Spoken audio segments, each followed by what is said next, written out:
남은 시간 11초, 2점 차로 이기고 있던 샌안토니오의 마지막 공격.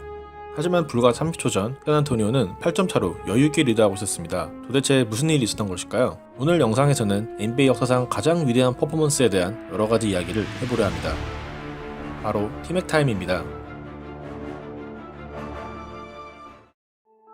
2004-2005 시즌이 개막하기 전 휴스턴 로켓츠는 대대적인 트레이드를 단행합니다. 리그 최고의 공격형 포인트 가드이자 팀의 에이스 스티브 프랜시스와 백코트 파트너이자 건실한 3점 능력을 가지고 있던 커티노 모블리, 야오밍의 백업 센터이자 꾸준히 일을 해주던 켈빈 케이토 3명의 선수를 보낸 것입니다. 휴스턴 로켓츠는 단지 한 선수를 영입하기 위해서 출혈을 감수했습니다. 바로 리그 최고의 스코어러 머신 트레이시 맥그레디였습니다. 당시 2시즌 연속 득점왕이자 NBA 최고 인기를 구가하던 맥그레이디, 매 경기 30득점 이상이 가능했던 맥그레이디라면 휴스턴이 3명의 선수를 보내는 것은 크게 문제될 것이 없었습니다. 하지만 휴스턴의 시즌 출발은 그리 좋지 못했습니다. 시즌 개막 한 달이 넘도록 8승 11패 머물고 있었던 것이죠. 맥그레이드를 영입하기 위해 너무 많은 선수를 내주면서 로스터의 두께가 얇아진 것이 부진의 원인 중 하나였습니다. 물론 맥그레이드의 득점력은 휴스턴이 기대한 대로 꾸준했습니다. 12월 2일 열렸던 댈러스와의 원정 경기에서 무려 48득점을 기록하며 리그 최고의 스코어러임을 다시 한번 증명했던 맥그레이디. 그런데 12월 9일 열린 샌안토니오전에서의 맥그레이디는 팬들이 기대했던 것과는 너무나도 달랐습니다. 1쿼터 맥그레이디는 6득점은 기록했지만 야투 부진에 시달리며 샌안토니오 수비에 매우 고전하는 모습을 보여줬습니다. 그리고 샌안토니오 수비의 중심에는 브루스 보웬이 있었습니다. 8번의 올 리그 디펜시브 팀을 수상한 보웬은 당시에도 이미 리그 최고의 락다운 디펜더이자 스윙맨들에게는 지옥과도 같은 존재였습니다. 팬들이 보기에는 결코 좋아 보일 수 없는 더티한 플레이도 많이 펼치지만 보웬이 맹활약했던 2005 시즌의 샌안토니오는 디펜시브 레이팅 1위, 평균 시점 최소 1위를 차지하며 리그에서 가장 수비가 좋은 팀으로 자리매김했습니다. 양 팀은 NBA에서 좀처럼 보기 힘든 38대 34라는 스코어로 전반전을 마쳤습니다. 그나마 야오밍의 13득점 활약으로 근소한 리드를 이어나갔던 휴스턴. 그러나 샌안토니오는 3쿼터에 경기를 역전시켰고 그 중심에는 팀 덩컨이 있었습니다. 전반전까지 6득점에 그치며 부진했던 덩컨은 3쿼터에만 12득점 맹활약을 펼치며 서서히 경기의 리드폭을 늘려나갑니다. 그런데 이날 경기 샌안토니오 MVP는 따로 있었습니다. 바로 당시 리그 3년차 가드 데빈 브라운입니다. 데뷔 후 2시즌간 평균 출장 시간 10분에 그치던 데빈 브라운은 이날 무려 26분이나 뛰면서 존재감을 드러내기 시작했습니다. 그에게 주어진 가장 큰 임무는 맥그레이디를 막는 역할.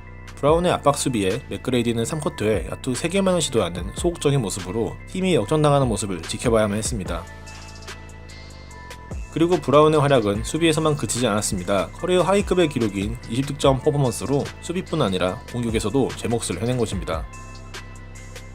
반면 3쿼터까지 맥그레이드는 16득점을 기록했지만 야투율이 매우 좋지 않았고 흐름을 끊는 턴오버까지 범하며 경기를 망치고 있었습니다. 공격과 수비 모든 면에서 활약해준 브라운과 대비되자 스스로에게 짜증이 나기 시작한 맥그레이디. 반면 샌안토니오는 팀 덩컨이 4쿼터에도 8득점을 기록하며 꾸준하게 휴스턴의 골밑을 공략했고 이날의 히어로 데빈 브라운의 연속 득점으로 4쿼터 11점 차에 넉넉한 리드를 잡게 됩니다. 반면 맥그레이드는 4쿼터에만 4득점을 기록하는데 그치고 있었죠. 종료 2분도 안 남은 시점 휴스턴의 이날 절망적인 슛감은 계속되고 있었습니다. 그나마 브루스 보웬의 슛이 들어가지 않으며 속공 기회를 잡은 휴스턴. 그러나 어쩌면 분위기를 살릴 수 있던 기회는 에어볼로 끝나버립니다. 이쯤 되자 이 끔찍한 경기를 보고 있던 관중들의 인내심은 바닥나버렸고 일부 관중들이 퇴장하기 시작합니다. 덩컨이 자유투 1구를 넣으며 1분을 남기고 점수는 10점 차. 이 시점 샌안토니오의 승리를 의심하기는 어려웠습니다. 맥그레이드의 드라이브 시도는 무의로 끝났지만 야오밍의 풋백 덩크로 일단 점수는 8점 차. 그리고 스캇 페짓의 스틸에 이은 덩크로 순식간에 휴스턴은 6점 차까지 따라옵니다. 그러나 시간을 감안하면 휴스턴에게 남은 것은 파울 작전뿐. 보통 위대한 역전극에는 상대팀의 자유투 미스가 따라오기 마련입니다. 하지만 브라운이 자유투 2개를 모두 성공시켰고 점수는 다시 8점 차가 돼버립니다. 휴스턴에게 패배의 기운이 몰려오는 순간 맥그레이디는 볼을 잡고 달리기 시작합니다. 스크린으로 매치업이 순간적으로 바뀐 것을 간파한 맥그레이디.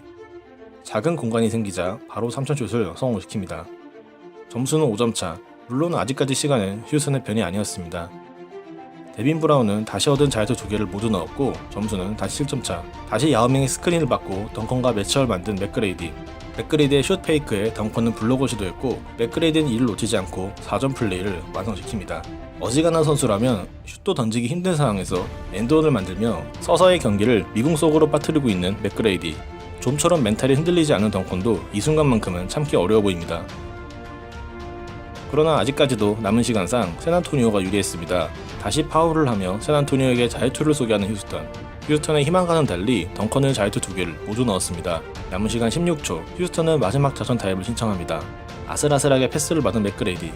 경기 내내 자신을 괴롭히던 보인이 맡고 있었지만 이미 불타오르고 있던 맥그레이디에게 누가 수비를 하냐는 중요하지 않았습니다. 4쿼터 막판, 맥그레이드의 미친 퍼포먼스가 연이어 나오자 경기장에 남아있던 관중들은 열광하기 시작합니다. 이제 휴스턴은 남은 11초 동안 바로 파울을 할지 스틸을 노릴지 선택해야 했습니다. 샌안토니오의 마지막 공격권, 볼은 오늘의 영웅 데빈 브라운에게 향합니다. 그런데 여기서 브라운은 볼을 흘리는 턴오버를 저지르고 맙니다. 그리고 이제 NBA 역사상 최고의 장면이 나옵니다.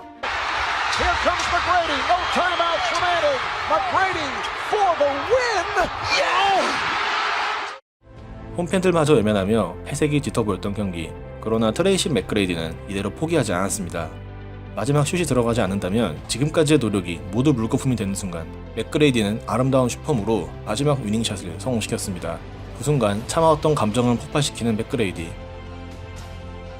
33초간 13득점을 터뜨리며 NBA 역사상 최고의 역전극을 만들어낸 이날 경기. 맥그레이디는 기적에 가까운 활약으로 팀을 극적인 승리로 이끌었고 이날 경기장을 미리 떠난 관중들은 역사적인 현장에 함께 있지 못했습니다.